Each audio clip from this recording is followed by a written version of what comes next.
تو جسم جو ہے وہ ہڈیوں سے جدا ہو جاتا تو کھوپڑیاں نظر آتی تھی. تو اس دور کے وقت کو صلیبی موت کا دور کہا گیا، اور یہ صلیبی موت کا دور اس لیے قوی اور عہد والا ہے کیونکہ اس میں دوسرے قوموں کو سبق سکھانا کہ وہ قانون کے مطابق اور خدا کے مطابق اور بادشاہ کے مطابق جو حکم جاری ہوا ہے اس کی تائید کریں، اس کے ساتھ چلیں. لہذا یہ صلیب کا نشان میں ہی خداوند آئے، اور جب خداوند آئے ہیں تو ہم اس کے بارے میں ضرور کہیں گے. باقی چوتھے کی بتاؤں کہ اس کے بعد پھانسی کا شروع ہوا کہ سب کے سامنے پھانسی پہ لٹکایا گیا. لکڑیاں نہ ملی، شاتکیلیں نہ ملی، رسے سے پھانسی پہ درخت پہ لٹکایا گیا، پھانسی ہوئی. اس کے بعد اب دیکھتے ہیں ہم کہ شوٹنگ کا زمانہ، کہ جو بھی آدمی گناہ کرتا یا حکومت کے خلاف چلتا اسے بندوق سے اڑا دیا جاتا. پھر انجیکشن کا زمانہ، جو آج کا زمانہ ہم کہتے ہیں، جسے بھی کوئی موت جس طریقے سے مانگتا ہے وہ شوٹنگ کے ذریعے یا انجیکشن کے ذریعے یا پھانسی کے ذریعے. اسے دعا سے مارنے کا زمانہ بھی کہہ سکتے ہیں اور دوائی بوجھ بھی کہہ سکتے ہیں. بندوق کا بوجھ، دوائی کا بوجھ، پھانسی کا بوجھ، صلیب کا بوجھ، آگ میں ڈالے جانے کا بوجھ اور شیروں کی ماند میں ڈالے جانے کا بوجھ، یہ سارے بوجھ جو ہے انسان برداشت کرتا کرتا کرتا کرتا اس نوبت تک پہنچا.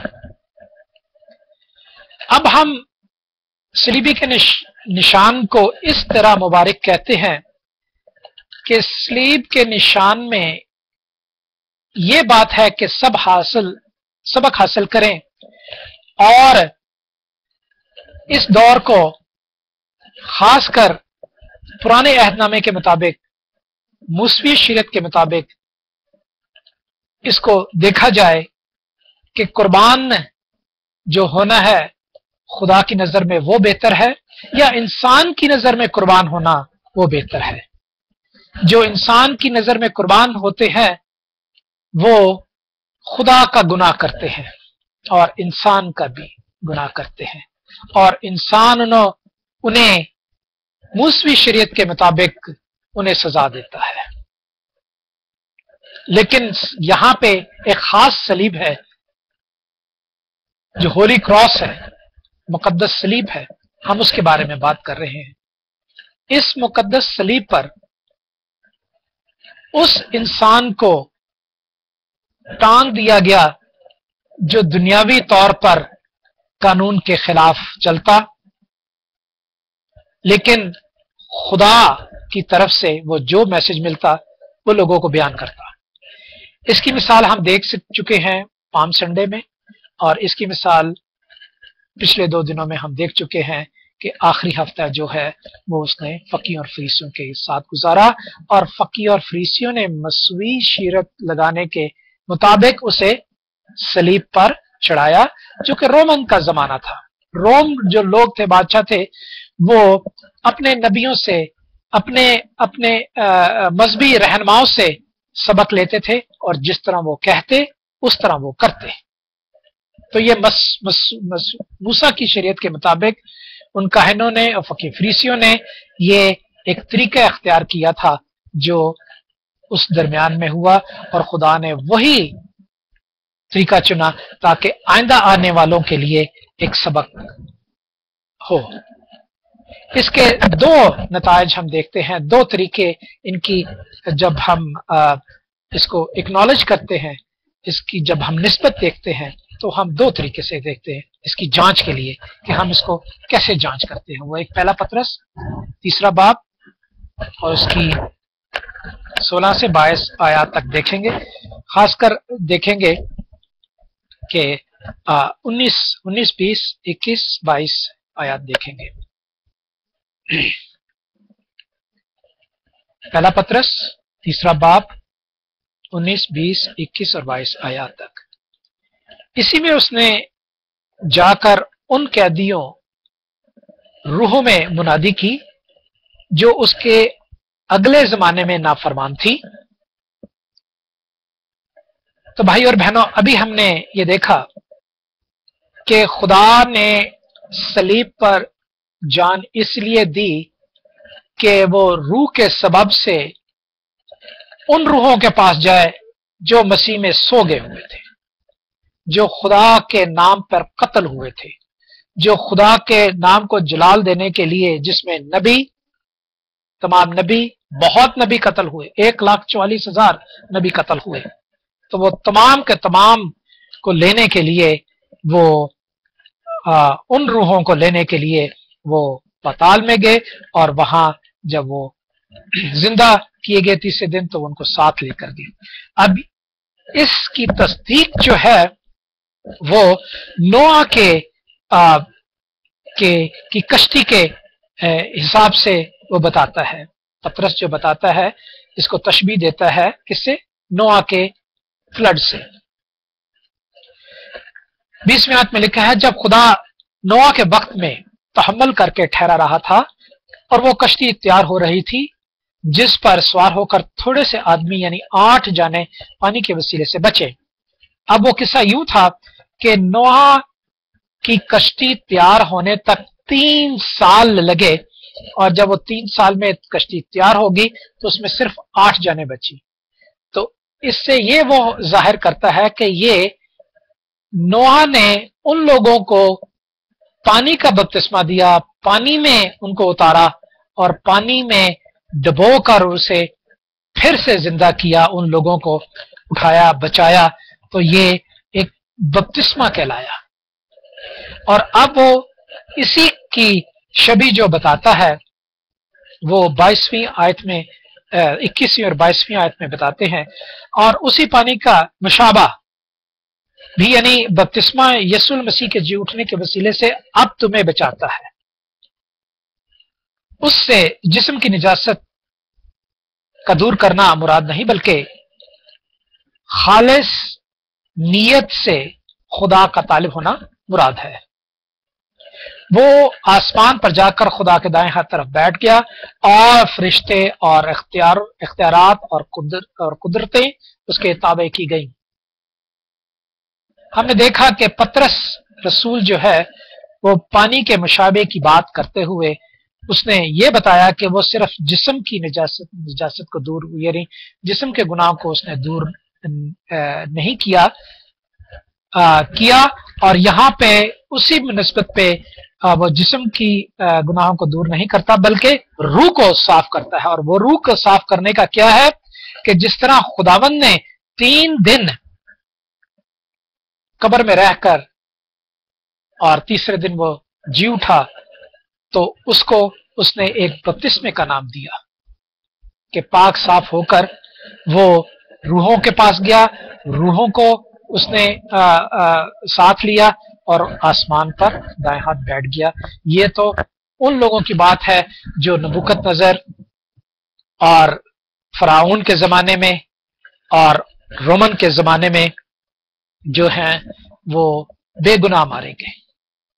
اب ہمارے لیے سبق دیکھتے ہیں مقدس انجیل ہی میں سے رومنز چیپٹر 5 ورس 10۔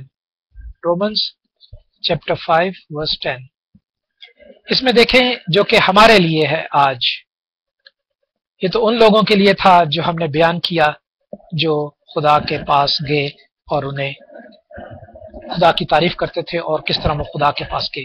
اور اب ہمارے لیے وہی صلیب کا پیغام جو ہے، وہی صلیب کا نشان جو ہے ہمیں کیسے بچاتا ہے۔ اس کی 10ویں آیت، رومنز کا خط 5واں باب اس کی 10ویں آیت لکھا ہے، کیونکہ جب باوجود دشمن ہونے کے خدا سے اس کے بیٹے کی موت کے وسیلے سے ہمارا میل ہو گیا، تو میل ہونے کے بعد تو ہم اس کی زندگی کے سبب سے ضرور ہی بچیں گے۔ اور صرف یہی نہیں بلکہ اپنے خدا میں یسوع مسیح کے تفضیل سے، جس کے وسیلے سے اب ہمارا خدا کے ساتھ میل ہو گیا ہے، خدا پر فخر کرتے ہیں کہ اس نے ہمیں